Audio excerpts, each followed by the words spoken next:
ਸਤਿ ਸ਼੍ਰੀ ਅਕਾਲ। ਤੁਸੀਂ ਜੁੜੇ ਹੋਏ ਹੋ ਪੰਜਾਬੀ ਰੇਡੀਓ USA ਦੇ ਨਾਲ ਤੇ ਮੈਂ ਹਾਂ ਪ੍ਰਵੀਨ ਸ਼ਰਮਾ ਲੈ ਕੇ ਹਾਜ਼ਰ ਹਾਂ ਪ੍ਰੋਗਰਾਮ ਖਬਰ ਤੇ ਨਜ਼ਰ। ਖਬਰ ਤੇ ਨਜ਼ਰ ਪ੍ਰੋਗਰਾਮ ਦੇ ਵਿੱਚ ਕਈ ਅਹਿਮ ਤੇ ਕਈ ਖਾਸ ਖਬਰਾਂ ਨੂੰ ਲੈ ਕੇ ਚਰਚਾ ਕਰਨ ਦੇ ਲਈ ਜੁੜ ਚੁੱਕੇ ਨੇ ਪੰਜਾਬ ਤੋਂ ਪੱਤਰਕਾਰ ਦੀਪਕ ਸ਼ਰਮਾ ਚਨਾਰਥਲ ਜੀ। ਸ਼ਰਮਾ ਜੀ ਸਤਿ ਸ਼੍ਰੀ ਅਕਾਲ, ਸਵਾਗਤ ਹੈ ਜੀ ਪੰਜਾਬੀ ਰੇਡੀਓ USA ਤੇ। ਸਤਿ ਸ਼੍ਰੀ ਅਕਾਲ ਪ੍ਰਵੀਨ ਜੀ, ਸਾਰੇ ਦਰਸ਼ਕਾਂ ਨੂੰ ਸਰੋਤਿਆਂ ਨੂੰ ਪਿਆਰ ਭਰੀ ਸਤਿ ਸ਼੍ਰੀ ਅਕਾਲ ਜੀ। ਸਤਿ ਸ਼੍ਰੀ ਅਕਾਲ। ਅੱਗੇ ਵਧਣ ਤੋਂ ਪਹਿਲਾਂ ਧੰਨਵਾਦ ਕਰਦੇ ਚੱਲੀਏ ਸਪਾਂਸਰਸ ਦਾ, ਜਿਹੜੇ ਜ਼ਰੀਆ ਬਣਦੇ ਨੇ ਇਹਨਾਂ ਪ੍ਰੋਗਰਾਮਾਂ ਨੂੰ ਤੁਹਾਡੇ ਤੱਕ ਪਹੁੰਚਾਉਣ ਦੇ ਲਈ। ਖਾਲਸਾ ਇੰਸ਼ੋਰੈਂਸ ਏਜੰਸੀ ਵਾਲੇ, ਜਿਨ੍ਹਾਂ ਤੋਂ ਤੁਸੀਂ ਹਰ ਤਰੀਕੇ ਦੀ ਇੰਸ਼ੋਰੈਂਸ ਲੈ ਸਕਦੇ ਹੋ। ਇੰਸ਼ੋਰੈਂਸ ਬਾਰੇ ਪਤਾ ਕਰਨ ਦੇ ਲਈ ਇਹਨਾਂ ਦਾ ਨੰਬਰ ਹੈ 408-272-2500। ਇਹ 1992 ਤੋਂ ਲਗਾਤਾਰ ਇੰਸ਼ੋਰੈਂਸ ਬਿਜ਼ਨਸ ਦੇ ਵਿੱਚ ਸ਼ਾਨਦਾਰ ਸੇਵਾਵਾਂ ਦੇ ਰਹੇ ਨੇ ਤੇ ਅਮਰੀਕਾ ਭਰ ਦੇ ਵਿੱਚ ਇੰਸ਼ੋਰੈਂਸ ਕਰਦੇ ਨੇ। ਓਬਾਮਾ ਕੇਅਰ, ਮੈਡੀਕੇਅਰ ਜਾਂ ਫਿਰ ਕਵਰਡ ਕੈਲੀਫੋਰਨੀਆ ਬਾਬਤ ਪਾਲਿਸੀ ਕਰਵਾਉਣ ਦੇ ਲਈ, ਸਲਾਹ ਲੈਣ ਦੇ ਲਈ ਅੱਜ ਹੀ ਕਾਲ ਕਰੋ 408-272-2500 ਤੇ। ਟਰਕੀਅਨ ਇਮੀਗ੍ਰੇਸ਼ਨ ਲਾ ਫਰਮ ਵਾਲੇ, ਜੇ ਟਰਕੀਆਨਾ ਟੌਨੀ ਟਰਕੀਆਨਾ ਦੇ ਨਾਲ ਤੁਸੀਂ US ਇਮੀਗ੍ਰੇਸ਼ਨ ਬਾਬਤ ਕੋਈ ਵੀ ਸਲਾਹ ਕਰਨੀ ਹੈ, ਕੋਈ ਵੀ ਸਵਾਲ ਪੁੱਛਣਾ ਤੇ ਇਹਨਾਂ ਦਾ ਨੰਬਰ ਹੈ 4159090503। Gurdeep Singh Birdi ਕਲੋਵਿਸ, Mandeep Singh, Sandeep Kaur San Jose, Gurpal Singh Sacramento, Jind Kaur Bakersfield, Kamaljit Singh ਮੱਖਣ ਦੌਲਤਪੁਰੀਆ ਸੈਂਟਰਲ ਵੈਲੀ ਤੇ ਜੱਸੀ ਗਿੱਲ ਪਲੰਬਿੰਗ ਵਾਲੇ ਬੇਕਰਸਫੀਲਡ ਤੋਂ। ਇਹਨਾਂ ਸਾਰੇ ਹੀ ਸਪਾਂਸਰਸ ਦਾ ਬਹੁਤ ਬਹੁਤ ਧੰਨਵਾਦ। ਤੇ ਜੇਕਰ ਤੁਸੀਂ ਵੀ ਪੰਜਾਬੀ ਰੇਡੀਓ USA ਦੇ ਇਹਨਾਂ ਪ੍ਰੋਗਰਾਮਾਂ ਨੂੰ ਸਪਾਂਸਰ ਕਰਨਾ ਚਾਹੁੰਦੇ ਹੋ ਤਾਂ ਸਟੂਡੀਓ ਦਾ ਨੰਬਰ ਹੈ 408-272-5200। ਅੱਜ ਦਾ ਇਹ ਖਬਰ ਤੇ ਨਜ਼ਰ ਪ੍ਰੋਗਰਾਮ ਸਾਲ 2024 ਦੀ 8 ਅਗਸਤ ਦਾ ਪ੍ਰੋਗਰਾਮ ਹੈ ਤੇ ਦਿਨ ਅੱਜ ਵੀਰਵਾਰ ਹੈ। ਸ਼ਰਮਾ ਜੀ, ਖਬਰਾਂ ਦੇ ਵੱਲ ਆਈਏ। ਸ਼ੁਰੂਆਤ ਕਰੀਏ ਆਪਾਂ ਹਾਕੀ ਤੋਂ। ਭਾਰਤ ਦੀ ਹਾਕੀ ਟੀਮ ਨੇ ਸਪੇਨ ਨੂੰ ਹਰਾ ਦਿੱਤਾ ਹੈ ਤੇ ਅਖੀਰਲਾ ਜਿਹੜਾ ਮੁਕਾਬਲਾ ਸੀਗਾ, ਕਿਉਂਕਿ ਇਸ ਤੋਂ ਬਾਅਦ ਮੁਕਾਬਲਾ ਬਚਿਆ ਨਹੀਂ ਸੀ, ਜਰਮਨੀ ਤੋਂ ਬਾਅਦ ਹਾਰ ਗਈ ਸੀ ਭਾਰਤੀ ਟੀਮ ਤੇ ਅਖੀਰਲੇ ਮੈਡਲ ਦੇ ਲਈ, ਤਾਂਬੇ ਦੇ ਲਈ ਜਿਹੜਾ ਮੁਕਾਬਲਾ ਹੋਣਾ ਸੀਗਾ ਉਹ ਹੋਣਾ ਸੀਗਾ ਸਪੇਨ ਦੇ ਨਾਲ। ਮੁਕਾਬਲਾ ਉਹ ਜਿੱਤ ਲਿਆ ਤੇ 52 ਸਾਲ ਬਾਅਦ ਭਾਰਤ ਨੂੰ ਹਾਕੀ ਦੇ ਵਿੱਚ ਲਗਾਤਾਰ 2 ਓਲੰਪਿਕ ਮੈਡਲ ਮਿਲੇ। ਪ੍ਰਵੀਨ ਜੀ, ਜਦੋਂ ਬਨੇਸ਼ ਫੋਗਟ ਵਾਲੀ ਘਟਨਾ ਵਾਪਰੀ ਤਦ ਸਮੁੱਚੇ ਭਾਰਤੀਆਂ ਨੂੰ ਇੰਝ ਲੱਗਿਆ ਕਿ ਜਿਵੇਂ ਸਾਨੂੰ ਇੱਕ ਨਵਾਂ ਜ਼ਖਮ ਮਿਲ ਗਿਆ। ਉਸ ਜ਼ਖਮ ਤੇ ਹਾਕੀ ਟੀਮ ਨੇ ਜਿੱਤ ਨੇ ਮੱਲਮ ਲਾਈ ਹੈ। ਜੀ ਜੀ, ਬਿਲਕੁਲ ਬਿਲਕੁਲ। ਬੇਸ਼ੱਕ ਉਹ ਜ਼ਖਮ ਭਰੇ ਤਾਂ ਨਹੀਂ ਜਾ ਸਕਦੇ, ਪਰ ਇਹ ਮੱਲਮ ਦਾ ਕੰਮ ਕੀਤਾ ਹੈ ਭਾਰਤੀ ਹਾਕੀ ਟੀਮ ਨੇ ਕਿ ਉਹਨਾਂ ਨੇ ਤਾਂਬੇ ਦਾ ਤਗਮਾ ਓਲੰਪਿਕ ਚ ਲਗਾਤਾਰ ਦੂਜੀ ਵਾਰ ਜਿੱਤ ਕੇ, 52 ਸਾਲਾਂ ਬਾਅਦ ਲਗਾਤਾਰ ਦੂਜੀ ਵਾਰ ਜਿੱਤ ਕੇ ਇਤਿਹਾਸ ਸਿਰਜਿਆ। ਤੇ ਉਸ ਦੇ ਉੱਤੇ ਜੇ ਫੰਬਾ ਰੱਖਣ ਦੀ ਗੱਲ ਕਰੀਏ ਤਾਂ ਉਹ ਨੀਰਜ ਚੋਪੜਾ ਨੇ ਕੱਲ ਕਮਾਲ ਕੀਤੀ ਹੈ। ਉਹਨੇ ਦੇਰ ਰਾਤ, ਹੈ ਨਾ, ਉਹਨੇ ਵੀ ਸਿਲਵਰ, ਚਾਂਦੀ ਦਾ ਪਹਿਲਾ ਮੈਡਲ ਹੈ ਇਸ ਓਲੰਪਿਕ ਦੇ ਵਿੱਚ। ਬੇਸ਼ੱਕ ਉਹ ਤੋਂ ਸੋਨ ਤਗਮੇ ਦੀ ਉਮੀਦ ਕੀਤੀ ਜਾ ਰਹੀ ਸੀ, ਪਰ ਉਹਦੇ ਇੱਕ ਹੀ ਉਹਦਾ ਸਹੀ ਗਿਆ ਤੇ ਉਹ ਉਹਦਾ ਵਰਲਡ ਰਿਕਾਰਡ ਸੀਗਾ। ਉਸਨੇ ਸਾਰੇ ਆਪਣੇ ਪਿਛਲਿਆਂ ਨਾਲੋਂ ਸਭ ਤੋਂ ਵੱਧ ਦੂਰ ਭਾਲਾ ਸਿੱਟਿਆ, ਪਰ ਉਹਦੇ ਬਾਵਜੂਦ ਵੀ ਮਤਲਬ ਉਹ ਚਾਂਦੀ ਤੇ ਰਿਹਾ ਤੇ ਸੋਨੇ ਦਾ ਮੈਡਲ ਲਹਿੰਦੇ ਪੰਜਾਬ ਦੇ ਗੱਭਰੂ ਦੇ ਹਿੱਸੇ ਆਇਆ। ਸੋ ਇਹ ਹਰਿਆਣੇ ਵਾਲਾ, ਚੜ੍ਹਦੇ ਪੰਜਾਬ ਵਾਲਾ ਮੁੰਡਾ, ਸੋ ਇਸ ਲਈ ਦੋਵੇਂ ਮੈਡਲ ਰਹੇ ਤਾਂ ਪੰਜਾਬ 'ਚ ਨੇ। ਹਾਂਜੀ ਹਾਂਜੀ, ਹਾਂ, ਅੱਗੇ ਪਿੱਛੇ ਹੀ ਹੈ ਨਾ। ਪਰ ਇਹ ਉਹਨਾਂ ਦੀ ਮਾਤਾ ਜੀ ਨੇ ਵੀ ਬਹੁਤ ਸੋਹਣੀ ਗੱਲ ਕਹੀ ਆ। ਉਹ ਕਹਿੰਦੀ ਵੀ ਉਹ ਵੀ ਪੰਜਾਬ ਦਾ ਹੀ ਮੁੰਡਾ ਹੈ, ਮਤਲਬ ਉਹ ਵੀ ਪੰਜਾਬ ਆਪਣਾ ਹੀ ਮੁੰਡਾ ਹੈ, ਆਪਣਾ ਹੀ ਮੁੰਡਾ। ਇਹੀ ਗੱਲ ਹੈ, ਬਸ ਇਹੀ ਖੇਡ ਭਾਵਨਾ, ਇਹੀ ਖੇਡ ਭਾਵਨਾ, ਬਿਲਕੁਲ। ਸੋ ਇਹ ਦੋ ਚੀਜ਼ਾਂ ਨੇ ਇੱਕ ਰਾਹਤ ਦਿੱਤੀ ਹੈ। ਪਰ ਜਿੱਥੇ ਤੱਕ ਹਾਕੀ ਦਾ ਸਵਾਲ ਹੈ, ਮੈਨੂੰ ਯਾਦ ਹੈ ਉਹ ਮੈਚ ਜਦੋਂ ਕੁਆਟਰ ਫਾਈਨਲ ਦੇ ਵਿੱਚ ਲਾਲ ਕਾਰਡ ਦਿਖਾ ਕੇ ਮੁੰਡੇ ਨੂੰ ਸਾਨੂੰ ਬਾਹਰ ਕੀਤਾ ਗਿਆ ਤਾਂ 10 ਖਿਡਾਰੀਆਂ ਨਾਲ ਟੀਮ ਖੇਡੀ। ਜੀ ਬਿਲਕੁਲ। ਤੇ ਅੱਜ ਜਦੋਂ ਹਾਕੀ ਜਿੱਤ ਕੇ ਭਾਰਤੀ ਟੀਮ ਮੁੜ ਰਹੀ ਆ ਤਾਂ ਉਸ ਟੀਮ ਦੇ ਵਿੱਚ 10 ਪੰਜਾਬੀ ਮੁੰਡੇ ਨੇ, ਪੰਜਾਬ ਦੇ ਮੁੰਡੇ ਨੇ। ਬਿਲਕੁਲ ਸਹੀ। ਕਿਉਂਕਿ 2 ਸਾਡੇ ਹਰਿਆਣੇ ਵਾਲੇ ਵੀ ਸਾਡੇ ਹੀ ਨੇ, ਹੈ ਨਾ, ਪਰ ਫਿਰ ਵੀ ਸਿੱਧੇ ਜਿਵੇਂ ਪੰਜਾਬ ਸੂਬੇ ਦੇ ਅੱਜ ਦੀ ਨਕਸ਼ੇ ਦੇ ਉੱਤੇ ਬਾਈ ਗਈ ਲੀਹਾਂ ਦੇ ਹਿਸਾਬ ਨਾਲ ਦੇਖਾਂ ਤਾਂ 10 ਮੁੰਡੇ ਸਾਡੇ ਖੇਡ ਰਹੇ ਤੇ 10 ਹਵਾਲੇ ਨਾਲ ਉਹ ਮੈਚ ਜਿਹੜਾ ਸੀਗਾ ਉਹ ਕਮਾਲ ਸੀ। ਔਰ ਉਹਦੇ ਵਿੱਚ ਪੂਰੇ ਇਸ ਟੂਰਨਾਮੈਂਟ ਦੇ ਦੌਰਾਨ ਜੋ ਸਾਡੇ ਕਪਤਾਨ ਹਰਮਨਪ੍ਰੀਤ ਨੇ, ਜਿਹਨੂੰ ਸਰਪੰਚ ਕਹਿ ਕੇ ਸੰਬੋਧਨ ਕਰਦੇ ਆ, ਹੈ ਨਾ, ਉਹਨੇ ਜੋ ਕਮਾਲ ਦਿਖਾਈ ਹੈ। ਆਖਰੀ ਇਸ ਤਾਂਬੇ ਦਾ ਮੈਡਲ ਜਿਤਾਉਣ ਦੇ ਵਿੱਚ ਵੀ 2 ਗੋਲ ਉਸ ਮਾਂ ਦੇ ਪੁੱਤ ਨੇ ਇਕੱਲੇ ਨਹੀਂ ਦਾਗੇ ਨੇ। 2 ਦੇ 2 ਗੋਲ ਉਹਦੇ ਹਿੱਸੇ ਆਏ ਨੇ ਤੇ ਇਸ ਓਲੰਪਿਕ ਦੇ ਵਿੱਚ 10 ਗੋਲ ਕਰਕੇ ਅਜੇ ਤੱਕ ਉਹ ਟੌਪ ਸਕੋਰਰ ਹੈ। ਸੋ ਉਹਦੇ ਹਿੱਸੇ ਇਹ ਰਿਕਾਰਡ। ਹਾਂ, ਇਹ ਓਲੰਪਿਕ ਦੇ ਵਿੱਚ ਭਾਰਤੀ ਹਾਕੀ ਟੀਮ ਦਾ 13ਵਾਂ ਮੈਡਲ ਹੈ। 8 ਸੋਨੇ ਦੇ ਤਗਮੇ ਜਿੱਤ ਚੁੱਕਿਆ ਭਾਰਤ ਹਾਕੀ ਦੇ ਵਿੱਚ, ਚਾਂਦੀ ਦਾ 1 ਹੈ। ਉਸ ਤੋਂ ਬਾਅਦ 4 ਹੁਣ ਤਾਂਬੇ ਦੇ ਹੋ ਗਏ ਤੇ ਤਾਂਬੇ ਦੇ ਜਿਹੜੇ ਆਪਾਂ 52 ਸਾਲ ਬਾਅਦ ਗੱਲ ਕਰ ਰਹੇ ਹਾਂ, 1968 ਚ ਭਾਰਤ ਹਾਕੀ ਚ ਜਿੱਤਦਾ ਤੇ ਉਸ ਤੋਂ ਬਾਅਦ 52 ਸਾਲਾਂ ਬਾਅਦ 2020 ਦੇ ਵਿੱਚ ਮੈਡਲ ਆਉਂਦਾ ਜੀ। ਤੇ ਉਸ ਤੋਂ ਬਾਅਦ ਦੁਬਾਰਾ 1972 ਚ ਫਿਰ ਅਸੀਂ ਜਿੱਤਦੇ ਹਾਂ ਤੇ 52 ਸਾਲਾਂ ਬਾਅਦ 2024 ਚ ਫਿਰ ਦੂਜਾ ਮੈਡਲ ਆਉਂਦਾ। ਸੋ ਇਸ ਤਰ੍ਹਾਂ ਲਗਾਤਾਰ 2 ਵਾਰ, ਹੈ ਨਾ, 52 ਸਾਲਾਂ ਬਾਅਦ 2020 ਤੇ 2024 ਦੇ ਵਿੱਚ 2 ਵਾਰ ਤਾਂਬੇ ਦੇ ਤਗਮੇ ਭਾਰਤੀ ਹਾਕੀ ਟੀਮ ਨੇ ਜਿੱਤੇ, ਪਰ ਉਹਦੇ ਨਾਲ ਦਿਲ ਵੀ ਜਿੱਤੇ ਨੇ। ਇੱਕ ਵਾਰ ਫਿਰ ਨੌਜਵਾਨਾਂ ਨੂੰ ਆਸ ਜਾਗੀ ਹੈ ਕਿ ਹੋ ਸਕਦਾ ਕਿ ਭਾਰਤ ਦੇ ਵਿੱਚ ਹਾਕੀ ਨੂੰ ਫਿਰ ਪ੍ਰਫੁੱਲਤਾ ਮਿਲੇ, ਕਿਉਂਕਿ ਹਾਕੀ ਨੂੰ ਅਜੇ ਉਵੇਂ ਸਪਾਂਸਰ ਨਹੀਂ ਮਿਲਦੇ, ਹੈ ਨਾ, ਉਵੇਂ ਉਹਨਾਂ ਨੂੰ ਸਾਧਨ ਸੰਪੰਨ ਨਹੀਂ ਮਿਲਦੇ, ਉਵੇਂ ਅਜੇ ਧਨ ਦੀ ਵਰਖਾ ਨਹੀਂ ਹੁੰਦੀ, ਪਰ ਉਹਦੇ ਬਾਵਜੂਦ ਵੀ ਇਹਨਾਂ ਨੌਜਵਾਨਾਂ ਨੇ ਕਮਾਲ ਕਰਕੇ ਦਿਖਾਇਆ। ਖਾਸ ਕਰਕੇ ਜਿੱਥੇ ਹਰਮਨਪ੍ਰੀਤ ਦੀ ਗੱਲ ਹੋ ਰਹੀ ਹੈ, ਉੱਥੇ ਗੋਲਕੀਪਰ ਸ਼੍ਰੀਜੇਸ਼ ਦੀ ਗੱਲ ਹੋਣੀ ਬਹੁਤ ਜ਼ਰੂਰੀ ਹੈ। ਬਹੁਤ ਜ਼ਰੂਰੀ ਹੈ, ਬਿਲਕੁਲ ਸਹੀ। ਉਸ ਜਿਹੜੇ ਆਪਾਂ ਕੁਆਟਰ ਫਾਈਨਲ ਦੀ ਗੱਲ ਕਰ ਰਹੇ ਹਾਂ, ਬ੍ਰਿਟੇਨ ਦੇ ਖਿਲਾਫ ਸੀ, ਜਿਹੜਾ 11 ਪੈਨਲਟੀ ਕਾਰਨਰ ਰੋਕਿਆ ਨੇ, ਇਹ ਰਿਕਾਰਡ ਹੈ। ਤੇ ਜਦੋਂ ਪੈਨਲਟੀ ਸ਼ੂਟ 'ਚ ਚਲਾ ਗਿਆ ਸੀਗਾ ਮੈਚ, ਤਾਂ ਉੱਥੇ ਵੀ 2 ਗੋਲ ਬਚਾ ਕੇ ਉਹਨੇ ਭਾਰਤ ਨੂੰ ਸੈਮੀਫਾਈਨਲ ਤੱਕ ਪਹੁੰਚਾਇਆ। ਸੋ ਇਸ ਲਈ ਭਾਰਤੀ ਟੀਮ ਵੀ ਚਾਹੁੰਦੀ ਸੀ ਕਿ ਉਹਦੀ ਵਿਦਾਈ ਸ਼ਾਨਦਾਰ ਹੋਵੇ, ਤੇ ਉਹ ਵੀ ਚਾਹੁੰਦਾ ਸੀ ਕਿ ਮੇਰਾ ਆਖਰੀ ਟੂਰਨਾਮੈਂਟ ਹੈ, ਮੈਂ ਮੈਡਲ ਨਾਲ ਵਿਦਾ ਹੋਵਾਂ। ਬਿਲਕੁਲ। ਸੋ ਜਿੱਥੇ ਉਹਨੂੰ ਤਾਂਬੇ ਦੇ ਮੈਡਲ ਨਾਲ ਭਾਰਤੀ ਟੀਮ ਨੇ ਵਿਦਾ ਕੀਤਾ, ਉੱਥੇ ਕਪਤਾਨ ਤੇ ਟੀਮ ਨੇ ਉਸਨੂੰ ਮੋਢਿਆਂ ਤੇ ਚੱਕ ਕੇ ਘੁਮਾਇਆ ਵੀ, ਤੇ ਇਸ ਲਈ ਇਹ ਸ਼੍ਰੀਜੇਸ਼ ਦੀ ਵੀ ਬਰਾਬਰ ਜਿੱਤ ਹੈ। ਅਸਲ 'ਚ ਤਾਂ ਇਹ ਟੀਮ ਗੇਮ ਹੁੰਦੀ ਆ, ਪੂਰੀ ਟੀਮ ਖੇਡੀ ਆ। ਤੇ ਇਸੇ ਲਈ ਫਿਰ ਮੁੱਖ ਮੰਤਰੀ ਭਗਵੰਤ ਮਾਨ ਉਹਨਾਂ ਨੇ ਤੁਰੰਤ ਐਲਾਨ ਕੀਤਾ ਕਿ ਅਸੀਂ ਪੰਜਾਬ ਦੇ 10 ਤੇ 10 ਖਿਡਾਰੀਆਂ ਨੂੰ 1-1 ਕਰੋੜ ਦੇ ਕੇ ਸਨਮਾਨਿਤ ਕਰਾਂਗੇ। ਸੋ ਇਹ ਤੁਰੰਤ ਐਲਾਨ ਤੇ ਚੰਗੀ ਪਹਿਲ ਕਦਮੀ ਹੈ। ਸੋ ਇਸ ਦੇ ਨਾਲ ਖੇਡ ਦੇ ਪ੍ਰਤੀ ਬੱਚਿਆਂ ਦਾ ਜੋਸ਼ ਵੀ ਵਧੂਗਾ, ਹੋਰ ਨੌਜਵਾਨਾਂ ਦਾ ਜੋਸ਼ ਵੀ ਵਧੂਗਾ। ਸੋ ਸਪੇਨ ਨੂੰ 2-1 ਨਾਲ ਹਰਾ ਕੇ ਭਾਰਤੀ ਹਾਕੀ ਟੀਮ ਨੇ 52 ਸਾਲਾਂ 'ਚ ਲਗਾਤਾਰ ਦੂਜੀ ਵਾਰ ਓਲੰਪਿਕ ਦੇ ਵਿੱਚ ਮੈਡਲ ਜਿੱਤ ਕੇ ਹਾਕੀ ਦਾ ਮੁੜ ਕੇ ਝੰਡਾ ਬੁਲੰਦ ਕੀਤਾ, ਭਾਰਤ ਦਾ ਝੰਡਾ ਬੁਲੰਦ ਕੀਤਾ। ਜੀ ਬਿਲਕੁਲ ਬਿਲਕੁਲ।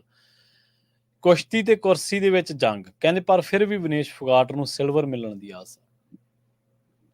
ਹਾਂ ਪ੍ਰਵੀਨ ਜੀ, ਵਿਨੇਸ਼ ਫੋਗਟ ਓਲੰਪਿਕ ਦੇ ਵਿੱਚ ਮੈਡਲ ਲਈ ਨਹੀਂ ਲੜ ਰਹੀ ਸੀ। ਉਹ ਖਿਡਾਰੀਆਂ ਦੀ, ਖਾਸ ਕਰਕੇ ਭਾਰਤੀ ਔਰਤ ਖਿਡਾਰੀਆਂ ਦੀ ਫਾਰਮ ਦੀ ਲੜਾਈ ਲੜ ਰਹੀ ਸੀ। ਔਰ ਇਹ ਸਭ ਨੂੰ ਪਤਾ ਹੈ ਕਿ ਉਹਦੇ ਨਾਲ ਜਿੰਨਾ ਅਮਲਾ ਫਾਲਾ ਗਿਆ ਸੀ, ਉਹ ਬ੍ਰਿਜ ਭੂਸ਼ਣ ਦੀ ਛਤਰੀ ਥੱਲੇ ਪਲਣ ਵਾਲਾ। ਇਸ ਲਈ ਇੱਕ ਪਾਸੇ ਨਿਯਮ ਤੇ ਦੂਏ ਪਾਸੇ ਉਹਦੇ ਨਾਲ ਦੀ ਟੀਮ। ਕਿਉਂਕਿ ਦੇਖੋ, ਓਲੰਪਿਕ ਦੇ ਵਿੱਚ ਜੋ ਨਿਯਮ ਨੇ, ਉਹਨਾਂ ਨੇ ਉਸ ਨਿਯਮਾਂ ਦੇ ਅਨੁਸਾਰ ਚੱਲਣਾ। ਅਗਲੇ ਕਹਿੰਦੇ ਵੀ ਸਾਡਾ ਨਿਯਮ ਆ, ਅਸੀਂ 50 ਗ੍ਰਾਮ ਦੀ ਛੋਟ ਦੇ ਸਕਦੇ ਹਾਂ, ਪਰ ਤੁਹਾਡਾ ਤਾਂ 150 ਗ੍ਰਾਮ ਦਾ ਫਰਕ ਆ। ਸੋ 150 ਜੇ 50 ਕੱਢ ਵੀ ਦਓ ਤਾਂ ਵੀ 100 ਗ੍ਰਾਮ ਅਜੇ ਫਰਕ ਰਹਿ ਜਾਣਾ। ਪਰ ਸਵਾਲ ਇਹ ਹੈ ਕਿ ਜਿਹੜੀ ਕੁੜੀ ਲਗਾਤਾਰ 3 ਮੈਚ 50 ਕਿਲੋ ਦਾ ਭਾਰ ਤੁਲਾ ਕੇ ਖੇਡ ਰਹੀ ਆ, ਉਹਦਾ ਇੱਕ ਦਿਨ ਬਾਅਦ ਹੀ 52 ਕਿਲੋ ਤੋਂ ਉੱਪਰ ਭਾਰ ਕਿਵੇਂ ਚਲਾ ਗਿਆ? ਹੁਣ ਉਹਦੇ ਨਾਲ ਗਿਆ ਅਮਲਾ ਫਾਲਾ, ਉਹਦੀ ਟੀਮ ਕਹਿੰਦੀ ਹੈ ਕਿ ਜੀ ਲਗਾਤਾਰ 3 ਮੈਚ ਖੇਡੇ ਸੀਗੇ ਜੀ, ਇਸ ਲਈ ਉਸਨੂੰ ਪ੍ਰੋਟੀਨ ਦੇਣਾ ਪਿਆ, ਇਸ ਲਈ ਉਹਨੂੰ ਖੁਰਾਕ ਦੇਣੀ ਪਈ, ਪਾਣੀ ਵੱਧ ਪੀ ਹੋ ਗਿਆ, ਜਿਹਦੇ ਨਾਲ ਵਜਨ ਵੱਧ ਗਿਆ। ਇਹ ਸਾਰਾ ਰਵੀਨ ਜੀ, ਨਾ ਕਈ ਥਾਵਾਂ ਦੇ ਉੱਤੇ ਲੋਕ ਕਬੂਤਰ ਪਾਲਦੇ ਆ। ਆਪਣੇ ਚੀਨੇ ਕਬੂਤਰ ਜਿਹਨੂੰ ਕਹਿੰਦੇ ਆਪਾਂ, ਚਿੱਟੇ, ਹਨਾ। ਉਹ ਕਬੂਤਰਾਂ ਦੀਆਂ ਰੇਸਾਂ ਆਉਂਦੀਆਂ ਨੇ, ਉਡਾਰ ਹੁੰਦੀ ਹੈ, ਹਨਾ, ਮੁਕਾਬਲੇ ਹੁੰਦੇ ਨੇ, ਬਾਜੀ ਲੱਗਦੀ ਹੈ ਜਿਹਨੂੰ ਆਪਾਂ ਕਹਿੰਦੇ ਆ। ਤੇ ਉਹ ਕਬੂਤਰ ਉਡਾਉਣ ਵਾਲਿਆਂ ਨੂੰ ਪਤਾ ਹੁੰਦਾ ਕਿ ਕੱਲ ਨੂੰ ਮੇਰੇ ਕਬੂਤਰ ਨੇ ਉਡਾਨ ਭਰਨੀ, ਅੱਜ ਦਾਣਾ ਕਿੰਨਾ ਪਾਉਣਾ। ਤੇ ਫਿਰ ਇਹ ਨਾਲ ਗਈ, ਚਾਹੇ ਉਹ ਕੋਚ ਸੀ, ਚਾਹੇ ਉਹ ਫਿਜ਼ੀਓਥੈਰੇਪੀ ਸੀ, ਚਾਹੇ ਉਹ ਉਹਦੀ ਫਿਟਨੈਸ ਵਾਲਾ ਸੀਗਾ, ਚਾਹੇ ਉਹ ਖੁਰਾਕ ਦੇਣ ਵਾਲਾ ਸੀ, ਕਿ ਇਹ ਸਾਰੀ ਅਨਪੜ੍ਹ ਟੀਮ ਗਈ ਪਈ ਸੀ? ਕਿ ਉਹਨਾਂ ਨੂੰ ਪਤਾ ਹੀ ਨਹੀਂਗਾ ਕਿ ਦੂਏ ਦਿਨ ਵੀ ਵਜਨ ਹੋਣਾ? ਹੁਣ ਇੱਕ ਸਵਾਲ ਇਹ। ਦੂਸਰਾ ਸਵਾਲ, ਵਿਨੇਸ਼ ਫੋਗਟ 53 ਕਿਲੋ 'ਚ ਖੇਡਦੀ ਸੀ, ਪਰ ਉਸ ਨੂੰ 50 ਕਿਲੋ ਜਾਣਾ ਪਿਆ ਕਿਉਂਕਿ 53 ਵਾਲੀ 'ਚ ਉਹਨੂੰ ਕੈਟਾਗਰੀ 'ਚ ਐਂਟਰੀ ਨਹੀਂ ਦਿੱਤੀ ਗਈ। ਕੀ ਇੱਥੇ ਹੀ ਰੋਕਣ ਦੀ ਕੋਸ਼ਿਸ਼ ਹੋਈ ਕਿ 53 ਕਿਲੋ ਦੀ ਐਂਟਰੀ, ਉਹਦੀ ਤਾਂ ਖੇਡ ਖਤਮ। ਪਰ ਉਹਨੇ 50 ਕਿਲੋ ਆਪਣੇ ਆਪ ਨੂੰ ਸਾਬਤ ਕਰਕੇ ਕੋਟਾ ਲੈ ਲਿਆ, ਜਿਹਦੀ ਆਸ ਸ਼ਾਇਦ ਨਹੀਂ ਹੋਣੀ। ਉਹ ਕੋਟਾ ਲੈ ਕੇ ਵੀ ਜਦੋਂ ਚਲੀ ਗਈ, ਤਦ ਜਾਣ ਤੋਂ ਪਹਿਲਾਂ ਉਸ ਨੇ ਮੰਗ ਕੀਤੀ ਕਿ ਮੈਨੂੰ ਮੇਰਾ ਕੋਚ, ਮੇਰਾ ਫਿਟਨੈਸ ਵਾਲਾ, ਸਾਰੇ ਮੇਰੀ ਟੀਮ ਦਿੱਤੀ ਜਾਵੇ। ਕੋਈ ਉਸ ਨੂੰ ਉਸਦਾ ਆਪਣਾ ਸਾਥੀ ਨਹੀਂ ਮਿਲਿਆ। ਫਿਰ ਜਦੋਂ ਉਹ ਬ੍ਰਿਜ ਭੂਸ਼ਣ ਦੇ ਖਿਲਾਫ ਭਾਰਤ ਦੀ ਔਰਤ ਖਿਡਾਰੀਆਂ ਦੀ ਜੰਗ ਲੜ ਰਹੀ ਸੀ, ਤਦ ਉਹਦਾ ਇੱਕ ਕੀਤਾ ਹੋਇਆ ਟਵੀਟ ਅੱਜ ਬਹੁਤ ਵਾਇਰਲ ਹੋ ਰਿਹਾ ਜੀ।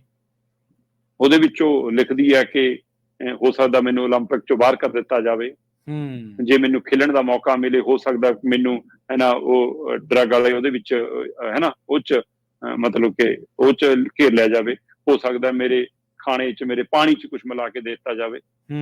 ਕਿ ਉਹ ਸ਼ੰਕੇ ਸੋਭੇ ਹੁਣ ਮੁੜ ਕੇ ਖੜੇ ਹੋ ਗਏ ਜੀ। ਕੀ ਇਹ ਕੁੜੀ ਲਿਖਦੀ ਹੈ ਆਪਣੇ ਟਵੀਟ ਦੇ ਉੱਤੇ, ਅਲਵਿਦਾ ਕੁਸ਼ਤੀ,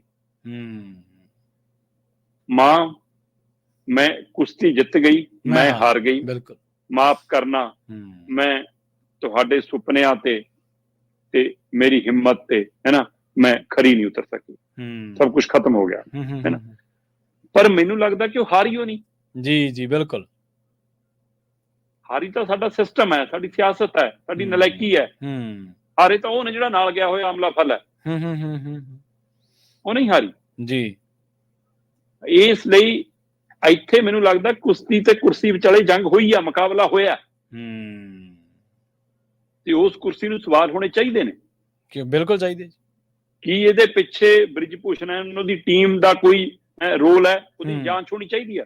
ਨਰਿੰਦਰ ਮੋਦੀ ਜੀ ਨੇ ਟਵੀਟ ਕੀਤਾ, ਧੰਨਵਾਦ, ਉਹਨਾਂ ਨੇ ਵਧਾਈ ਦਿੱਤੀ, ਸ਼ੁਕਰੀਆ, ਪਰ ਕੀ ਉਹ ਨਿਰਪੱਖ ਹੋ ਕੇ ਦੇਸ਼ ਦੇ ਪ੍ਰਧਾਨ ਮੰਤਰੀ ਦੇ ਨਾਤੇ ਇਸ ਮਸਲੇ ਦੀ ਜਾਂਚ ਕਰ ਸਕਦੇ ਨੇ ਕਿ ਏਦਾਂ ਵਾਪਰ ਕਿਵੇਂ ਗਿਆ?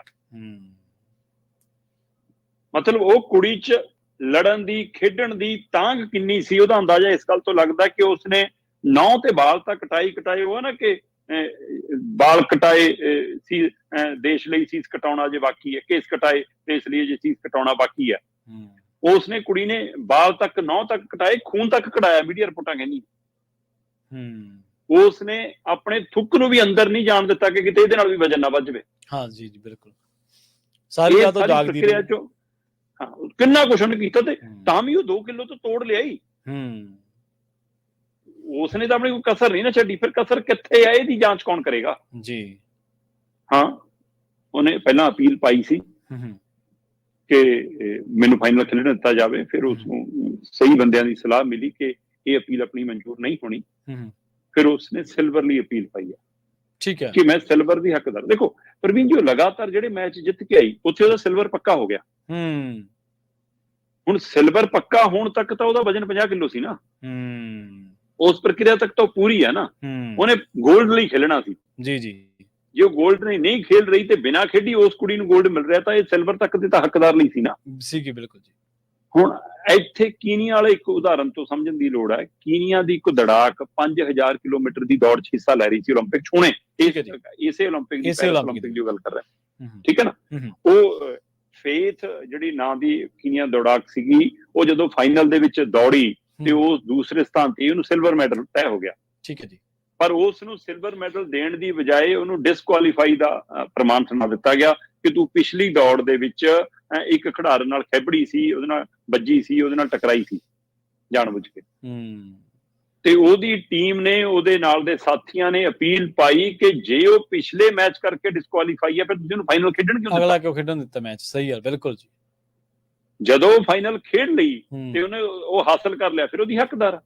ਇਸੇ ਤਰ੍ਹਾਂ ਜੇ 50 ਕਿਲੋ ਹਰ ਮੈਚ ਤੋਂ ਪਹਿਲਾਂ ਤੋਲ ਕੇ ਉਹ ਕੁੜੀ ਫਾਈਨਲ 'ਚ ਪਹੁੰਚ ਗਈ, ਤਾਂ ਸਿਲਵਰ ਤਾਂ ਉਹ ਜਿੱਤ ਗਈ। ਫਿਰ ਉੱਥੇ ਤੱਕ ਦਾ ਉਹਦਾ ਵਜਨ, ਨਿਯਮ ਸਾਰੇ ਪੂਰੇ ਨੇ।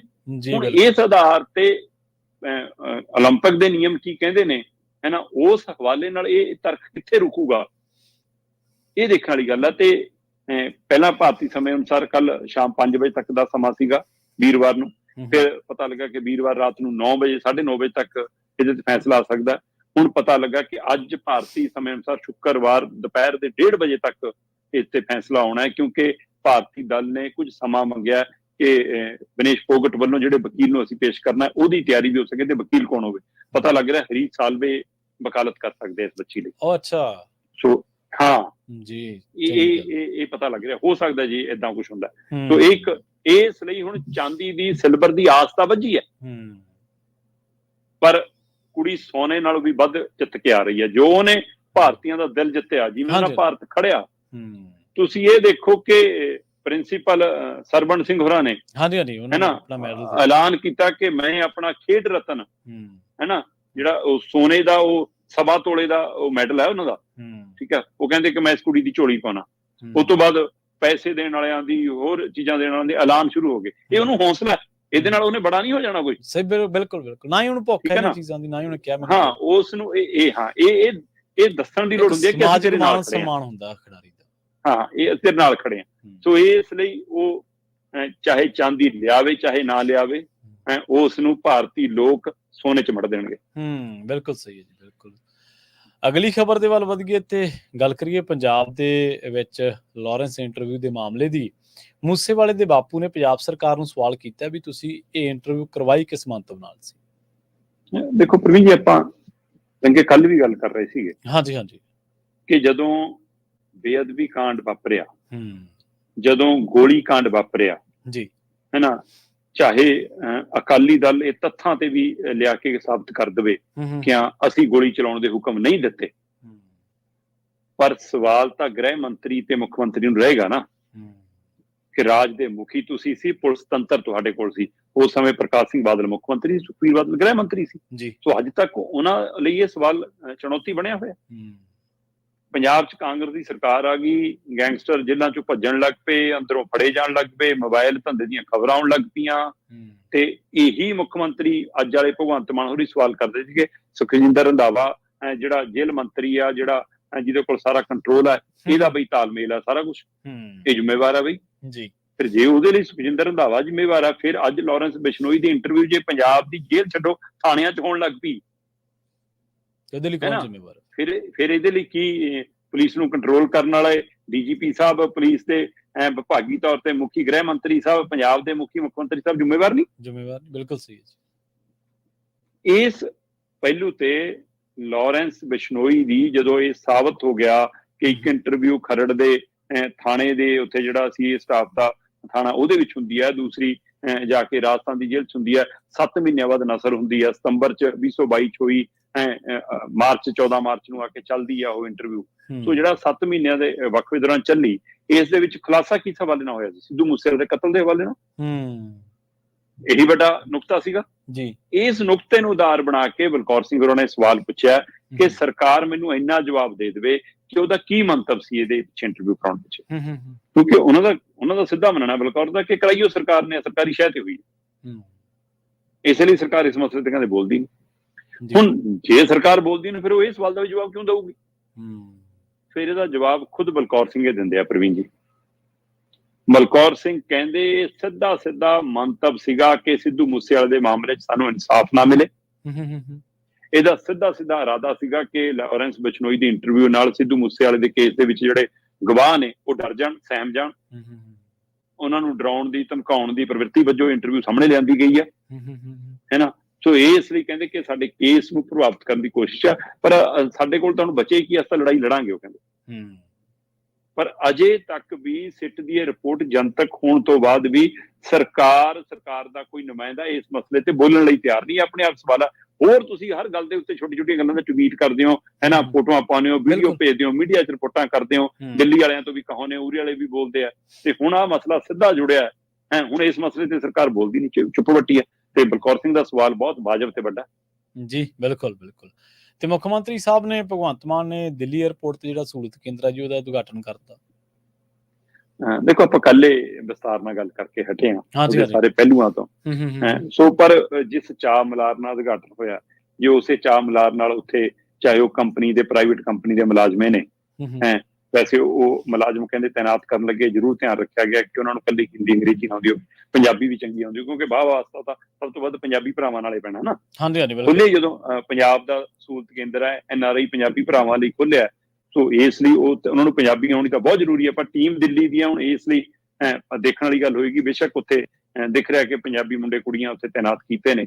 ਸੋ ਮੁੱਖ ਮੰਤਰੀ ਭਗਵੰਤ ਮਾਨ ਹੋਰਾਂ ਨੇ ਕੱਲ ਰੀਵਨ ਕੱਟ ਕੇ ਉਹੀ ਸਾਰੀਆਂ ਗੱਲਾਂ ਜਿਹੜੀਆਂ ਆਪਾਂ ਕੱਲ ਦੱਸੀਆਂ ਸੀਗੀਆਂ ਕਿ ਆਹ ਸਹੂਲਤਾਂ ਮਿਲਣੀਆਂ ਨੇ, ਉਹ ਦੁਹਰਾਈਆਂ ਨੇ ਕਿ ਕੋਈ ਵੀ ਮੁਸ਼ਕਲ ਆਵੇ ਤਾਂ, ਰਹਿਣ ਸਹਿਣ ਦਾ ਆਵੇ ਤਾਂ, ਗੱਡੀ ਦਾ ਪ੍ਰਬੰਧ ਹੋਵੇ ਤਾਂ, ਹੋਟਲ ਦਾ ਪ੍ਰਬੰਧ ਕਰਨਾ ਹੋਵੇ ਤਾਂ, ਪੰਜਾਬ ਭਵਨ ਦੀ ਲੋੜ ਪਵੇ ਤਾਂ, ਫਲਾਈਟ ਲੈਣੀ ਹੈ, ਜੁਆਇਨਿੰਗ ਫਲਾਈਟ ਦੀ ਦਿੱਕਤ ਹੈ, ਕਿਸੇ ਤਰ੍ਹਾਂ ਦੀ ਢਿੱਲ-ਮਿੱਠ ਵਾਲੀ ਕੋਈ ਲੋੜ ਹੈ, ਕਿਸੇ ਤਰ੍ਹਾਂ ਦਾ ਵੀ ਮਸਲਾ ਹੋਵੇ, ਕਹਿੰਦੇ ਇੱਥੇ ਆਓ ਤੇ ਆਪਣੀ ਸਹੂਲਤ ਦਾ ਹੱਲ ਪਾਓ। ਇਹ ਮੁੱਖ ਮੰਤਰੀ ਭਗਵੰਤ ਮਾਨ ਰੀਵਨ ਕੱਟਦਿਆਂ ਕਿਹਾ ਕਿ ਇਹ ਦੇਸ਼ ਦੇ ਵਿੱਚ ਪਹਿਲਾ ਪੰਜਾਬ ਸੂਬਾ ਹੈ ਜਿਹਨੇ ਅੰਤਰਰਾਸ਼ਟਰੀ ਏਅਰਪੋਰਟ ਦੇ ਉੱਤੇ ਆਪਣਾ ਸਹੂਲਤ ਕੇਂਦਰ ਖੋਲਿਆ। ਹੋ ਸਕਦਾ ਇਸ ਤੋਂ ਬਾਅਦ ਹੁਣ ਹੋਰ ਸੂਬੇ ਵੀ ਪਹਿਲ ਕਰਨ, ਹੈ ਨਾ। ਪਰ ਉਹਨਾਂ ਨੇ ਬਕਾਇਦਾ ਕੱਲ ਉਦਘਾਟਨ ਕਰਦਿਆਂ ਮਤਲਬ ਟੋਲ ਫ੍ਰੀ ਨੰਬਰ ਜਾਰੀ ਕਰ ਦਿੱਤਾ, 01161232182। ਮੈਂ ਦੁਬਾਰਾ ਦੱਸਦੇ ਹਾਂ ਕਿ ਇਹ ਜਿਹੜਾ ਟੋਲ ਫ੍ਰੀ ਨੰਬਰ ਸਹੂਲਤ ਕੇਂਦਰ ਦਿੱਲੀ ਅੰਤਰਰਾਸ਼ਟਰੀ ਇੰਦਰਾ ਗਾਂਧੀ ਏਅਰਪੋਰਟ ਦੇ ਉੱਤੇ ਟਰਮੀਨਲ 3 ਦੇ ਉੱਤੇ ਮੁੱਖ ਮੰਤਰੀ ਹੋਰਾਂ ਨੇ NRI ਪੰਜਾਬੀ ਭਰਾਵਾਂ ਦੀ ਸਹੂਲਤ ਦੇਣ ਦੇ ਹਵਾਲੇ ਨਾਲ ਖੋਲਿਆ। ਬੇਸ਼ੱਕ ਉਹ ਪ੍ਰਾਈਵੇਟ ਕੰਪਨੀ ਚਲਾਊਗੀ ਉਹਨੂੰ ਦਿੱਲੀ, ਇਹਦੇ ਤੇ ਇੱਕ ਵੱਖਰੇ ਸਵਾਲ ਨੇ ਜਿਹੜੇ ਆਪਾਂ ਕੱਲ ਵਿਸਥਾਰ ਗੱਲ ਕਰ ਚੁੱਕੇ ਹਾਂ। ਉਸ ਦੇ ਨਾਲ ਸੰਬੰਧ ਕਰਨ ਲਈ, ਸੰਪਰਕ ਸਾਧਨ ਦੇ ਲਈ ਬਕਾਇਦਾ ਟੋਲ ਫ੍ਰੀ ਨੰਬਰ ਵੀ ਜਾਰੀ ਕੀਤਾ, ਜਿਹੜਾ ਹੈਗਾ 011161232182, ਮਤਲਬ 0116123282 ਜੀ। ਤੇ ਬੰਗਲਾਦੇਸ਼ ਦੀ ਗੱਲ ਕਰੀਏ, ਆਪਾਂ ਕੱਲ ਵੀ ਖਬਰਾਂ ਦੇ ਵਿੱਚ ਕਈ ਤਰ੍ਹਾਂ ਦੇ ਖਦਸ਼ੇ ਪ੍ਰਗਟਾਏ ਗਏ ਸੀਗੇ, ਕਿਉਂਕਿ ਉੱਥੇ ਸ਼ਰਾਰਤੀ ਅਨਸਰ ਜਿਹੜੇ ਆ ਉਹ ਮਿਨੋਰਿਟੀ ਦੇ ਜਿਹੜੇ ਧਾਰਮਿਕ ਸਥਾਨ ਨੇ ਉਹਨਾਂ ਨੂੰ ਨਿਸ਼ਾਨਾ ਬਣਾਉਣ ਦੀਆਂ ਕੁਝ ਥਾਵਾਂ ਤੇ ਘਟਨਾਵਾਂ ਵਾਪਰੀਆਂ ਸੀ, ਸਾਹਮਣੇ ਆਈਆਂ ਸੀਗੀਆਂ ਹੁੱਲੜਬਾਜ਼ੀ ਦੀਆਂ। ਹੁਣ ਖਬਰ ਆ ਰਹੀ ਹੈ ਸ਼ਰਮਾ ਜੀ ਕਿ ਬੰਗਲਾਦੇਸ਼ ਦੇ ਸਾਰੇ ਗੁਰਦੁਆਰਾ ਸਾਹਿਬਾਨ ਜਿਹੜੇ ਨੇ ਉਹ ਸੁਰੱਖਿਅਤ ਨੇ। ਬੰਗਲਾਦੇਸ਼ ਦੇ ਵਿੱਚ ਗੁਰਦੁਆਰਾ ਪ੍ਰਬੰਧਕ ਕਮੇਟੀ ਦੇ ਪ੍ਰਧਾਨ ਨੇ ਜੀ ਅਮੀਰ ਚੰਦ ਹੋਰੀ, ਠੀਕ ਹੈ ਜੀ, ਤੇ ਸੈਕਟਰੀ ਨੇ ਉੱਥੇ ਰਪੋਸ਼ ਲਾਲ ਚੌਧਰੀ ਤੇ ਜਥੇਦਾਰ ਡਾਕਟਰ DMK ਰਾਏ। ਇਹਨਾਂ ਤਿੰਨਾਂ ਵਿਅਕਤੀਆਂ ਦੇ ਹਵਾਲੇ ਨਾਲ ਅਜੀਤ ਅਖਬਾਰ ਨੇ ਦਮ ਭਰਿਆ ਕਿ ਉੱਥੇ ਸਾਰੇ ਗੁਰੂ ਘਰ ਸੁਰੱਖਿਅਤ ਨੇ। ਠੀਕ ਹੈ ਜੀ। ਪ੍ਰਧਾਨ ਅਮੀਰ ਚੰਦ ਦੇ ਬਿਆਨਾਂ ਦੇ ਹਵਾਲੇ ਨਾਲ ਅਜੀਤ ਅਖਬਾਰ ਇਹ ਕਹਿੰਦੀ ਹੈ ਕਿ ਬਿਲਕੁਲ ਜੀ ਬੰਗਲਾਦੇਸ਼ ਦੇ ਵਿੱਚ ਸਾਰੇ ਗੁਰੂ ਘਰ ਸੁਰੱਖਿਅਤ ਨੇ। ਬੇਸ਼ੱਕ ਸਾਨੂੰ ਉਹਨਾਂ ਦੇ ਗੇਟ ਬੰਦ ਕਰਨੇ ਪਏ ਨੇ, ਸਾਨੂੰ ਉੱਥੇ ਆਪਣੀ ਪਹਿਰੇਦਾਰੀ ਕਰਨੀ ਪਈ ਆ, ਪਰ ਗੁਰੂ ਘਰ ਸੁਰੱਖਿਅਤ ਵੀ ਨੇ। ਉਹਨਾਂ 'ਚ ਨਿਤਨੇਮ ਰੂਟੀਨ ਵਾਂਗ ਰੋਜ਼ ਹੋ ਰਿਹਾ। ਸਾਰੀਆਂ ਧਾਰਮਿਕ ਪ੍ਰਕਿਰਿਆਵਾਂ ਉਸੇ ਤਰ੍ਹਾਂ ਮਰਿਆਦਾ ਅਨੁਸਾਰ ਪੂਰੀਆਂ ਕੀਤੀਆਂ ਜਾ ਰਹੀਆਂ। ਇਹ ਇਹਨਾਂ ਨੁਮਾਇੰਦਿਆਂ ਨੇ, ਉੱਥੇ ਦੇ ਜਿਹੜੇ ਨੁਮਾਇੰਦੇ ਨੇ, ਉਹਨਾਂ ਨੇ ਹਵਾਲਾ ਦਿੱਤਾ, ਜਿਹਦੇ ਵਿੱਚ ਉਹਨਾਂ ਨੇ ਉਚੇਚੇ ਤੌਰ ਤੇ ਵੀ ਜਾਣਕਾਰੀ ਸਾਂਝੀ ਕੀਤੀ ਹੈ ਕਿ ਕਾਫੀ ਹੱਦ ਤੱਕ ਕਈ ਮੰਦਿਰ ਵੀ ਅਜੇ ਸੁਰੱਖਿਅਤ ਹੈਗੇ ਨੇ। ਠੀਕ ਹੈ। ਕਈ ਮੰਦਿਰਾਂ ਨੂੰ ਨੁਕਸਾਨ ਪਹੁੰਚਣ ਦੀ ਇਹਦਾ ਮਤਲਬ ਖਬਰ ਹੋ ਸਕਦੀ ਹੈ, ਫਿਰ ਸਹੀ ਹੈ। ਤਾਂ ਇਹਨਾਂ ਨੇ ਕਿਹਾ ਕਿ ਕਈ ਮੰਦਿਰ ਵੀ ਸੁਰੱਖਿਅਤ ਹੈ ਨਾ। ਤੇ ਜਿਹੜਾ ਉਹਨਾਂ ਗੁਰੂ ਘਰ ਦੀ ਗੱਲ ਕੀਤੀ, ਗੁਰਦੁਆਰਾ ਨਾਨਕਸ਼ਾਹੀ ਢਾਕਾ ਹੈ ਜਿਹੜਾ, ਇਹ ਬਿਲਕੁਲ ਢਾਕਾ ਯੂਨੀਵਰਸਿਟੀ ਦੇ ਨੇੜੇ ਹੈ। ਆਪਾਂ ਕੱਲ ਹੀ ਢਾਕਾ ਯੂਨੀਵਰਸਿਟੀ ਦੇ ਵਿਦਿਆਰਥੀਆਂ ਬਾਰੇ ਗੱਲ ਕਰ ਸੀ ਕਿ ਗੁਰੂ ਘਰ ਮੰਦਿਰਾਂ ਦੇ ਵਿੱਚ ਕਈ ਥਾਵਾਂ ਤੇ ਆਪ ਪਹਿਰੇ ਤੇ ਬੈਠੇ ਨੇ ਬੰਗਲਾਦੇਸ਼ ਦੇ ਮੁਸਲਮਾਨ ਭਾਈਚਾਰੇ ਨਾਲ ਸੰਬੰਧਿਤ ਵਿਦਿਆਰਥੀ, ਹੈ ਨਾ। ਸੋ ਉਹ ਗੁਰੂ ਘਰ ਨਾਨਕਸ਼ਾਹੀ ਢਾਕਾ ਵੀ ਬਿਲਕੁਲ ਸੁਰੱਖਿਅਤ ਹੈ। ਤੇ ਇਸ ਤੋਂ ਇਲਾਵਾ ਹੋਰ ਗੁਰੂ ਘਰਾਂ ਦੇ ਹਵਾਲੇ ਨਾਲ ਵੀ ਇਹ ਜਿਹੜੀ ਉੱਥੇ ਦੀ ਕਮੇਟੀ ਹੈ, ਉਹਨਾਂ ਨੇ ਕਿਹਾ ਕਿ ਸਾਡੇ ਗ੍ਰੰਥੀ ਸਿੰਘ ਉੱਥੇ ਗੁਰੂ ਘਰਾਂ ਦੇ ਅੰਦਰ ਨੇ, ਹੋਰ ਸਹਿਯੋਗੀ ਸਿੰਘ ਉੱਥੇ ਨਾਲ ਨੇ, ਤੇ ਗੁਰੂ ਘਰਾਂ ਦੇ ਵਿੱਚ ਉਸੇ ਤਰ੍ਹਾਂ ਗੁਰੂ ਸਾਹਿਬ ਦਾ ਪ੍ਰਕਾਸ਼ ਹੋ ਰਿਹਾ, ਨਿਤਨੇਮ ਹੋ ਰਿਹਾ, ਸਾਰੀ ਪ੍ਰਕਿਰਿਆ ਬਿਲਕੁਲ ਸਹੀ ਚੱਲ ਰਹੀ ਆ। ਹਾਂ, ਮਾਹੌਲ ਤਣਾਅ ਵਾਲਾ ਹੈਗਾ, ਬਾਹਰ ਵੀ ਤਣਾਅ ਹੈਗਾ। ਵੈਸੇ ਹੁਣ ਸਰਕਾਰ ਨਵੀਂ ਬਣ ਗਈ ਆ, ਤੇ ਨਵੀਂ ਸਰਕਾਰ ਬਣਨ ਤੋਂ ਬਾਅਦ ਉਹਨੇ ਅਪੀਲ ਵੀ ਕੀਤੀ ਹੈ ਕਿ ਹਾਂ ਤੁਸੀਂ ਸ਼ਾਂਤੀ ਬਣਾਈ ਰੱਖੋ। ਇੱਧਰ ਸ਼ੇਖ ਹਸੀਨਾ ਜੇ ਦਿੱਲੀ ਦੇ ਵਿੱਚ ਨੇ, ਗਾਜ਼ੀਆਬਾਦ ਖੇਤਰ 'ਚ ਨੇ, ਉਹਨਾਂ ਨੇ ਕੱਲ ਕੁਝ ਜ਼ਰੂਰੀ ਵਸਤਾਂ ਦੀ ਖਰੀਦ ਫਰੋਖਤ ਵੀ ਕੀਤੀ ਆ, ਸ਼ਾਪਿੰਗ ਵੀ ਕੀਤੀ ਆ, ਕਿਉਂਕਿ ਉੱਥੋਂ ਤਾਂ ਇੱਕ ਝੋਲਾ ਲੈ ਕੇ ਨਿਕਲੀ ਸੀ ਬੀਬੀ, ਹੈ ਨਾ। ਸੋ ਅਜੇ ਹੋਰ ਕਿਸੇ ਮੁਲਕ ਜਾਣ ਦੀ ਆਸ ਨਹੀਂ ਵੱਜ ਰਹੀ, ਇਸ ਲਈ ਜਿਹੜੀਆਂ ਲੋੜ ਦੀਆਂ ਚੀਜ਼ਾਂ ਨੇ ਉਹ ਵੀ ਹੈ। ਤੇ ਕਹਿੰਦੇ ਜਿੰਨੇ ਕੁ ਪੈਸੇ ਲੈ ਕੇ ਅਸੀਂ, ਜਿੰਨੇ ਕੁ ਟਕੇ ਉਹ ਇੱਥੇ ਬਦਲਣ ਤੋਂ ਬਾਅਦ ਜਿੰਨੇ ਖਰਚੇ ਗਏ ਉਹ ਅਜੇ ਮੁੱਕ ਗਏ ਨੇ। ਸੋ ਹੁਣ ਜਿਨ੍ਹਾਂ ਨੇ ਸ਼ਰਨ ਦਿੱਤੀ ਆ ਉਹ ਪੈਸਿਆਂ ਦਾ ਪ੍ਰਬੰਧ ਵੀ ਕਰ ਦੇਣਗੇ। ਪਰ ਇਹ ਭਾਰਤ ਲਈ ਵੀ ਮਤਲਬ ਬੜੀ ਮੁਸ਼ਕਲ ਘੜੀ ਹੋਏਗੀ ਕਿ ਇੱਕ ਪਾਸੇ ਅਜੀਤ ਡੋਵਾਲ ਦੇ ਨਾਲ ਤਾਲਮੇਲ ਕਰਨ ਤੋਂ ਬਾਅਦ ਸ਼ੇਖ ਹਸੀਨਾ ਜਹਾਜ਼ ਇੱਥੇ ਤਾਰਕ ਨੂੰ ਸ਼ਰਨ ਦਿੱਤੀ ਗਈ ਹੈ, ਦੂਸਰੇ ਪਾਸੇ ਜਿਹੜੀ ਨਵੀਂ ਸਰਕਾਰ ਬਣੀ ਉਹਨੂੰ ਵਧਾਈਆਂ ਦੇ ਕੇ ਉਹਨਾਂ ਤਾਲਮੇਲ ਵੀ ਬਿਠਾਇਆ ਜਾ ਰਿਹਾ। ਸੋ ਇਹ ਦੋਵੇਂ ਚੀਜ਼ਾਂ ਪੈਰਲਲ ਕਿਵੇਂ ਚੱਲਣਗੀਆਂ ਦੇਖਣ ਵਾਲੀ ਗੱਲ ਹੋਊਗੀ। ਜੀ ਬਿਲਕੁਲ ਬਿਲਕੁਲ, ਇਹੀ ਤਾਂ ਰਾਜਨੀਤੀ ਹੈ, ਜਦੋਂ ਮਤਲਬ ਦਿਖਾਉਣਾ ਕੁਛ ਹੋਰ, ਕਰਨਾ ਕੁਛ ਹੋਰ, ਕਹਿਣਾ ਕੁਛ ਹੋਰ। ਸ਼ਰਮਾ ਜੀ, ਇਹਨਾਂ ਖਾਸ ਖਬਰਾਂ ਤੇ ਖਾਸ ਜਾਣਕਾਰੀਆਂ ਦੇ ਲਈ ਤੁਹਾਡਾ ਬਹੁਤ ਬਹੁਤ ਧੰਨਵਾਦ। ਬਹੁਤ ਸ਼ੁਕਰੀਆ ਜੀ। ਪ੍ਰੋਗਰਾਮ ਖਬਰ ਤੇ ਨਜ਼ਰ ਨੂੰ ਆਪਾਂ ਇੱਥੇ ਸਮਾਪਤ ਕਰਾਂਗੇ। ਤੁਹਾਡਾ ਸਾਰਿਆਂ ਦਾ ਵੀ ਬਹੁਤ ਧੰਨਵਾਦ। ਸਤਿ ਸ਼੍ਰੀ ਅਕਾਲ। ਜੁੜੇ ਰਹੋ ਪੰਜਾਬੀ ਰੇਡੀਓ USA ਦੇ ਨਾਲ।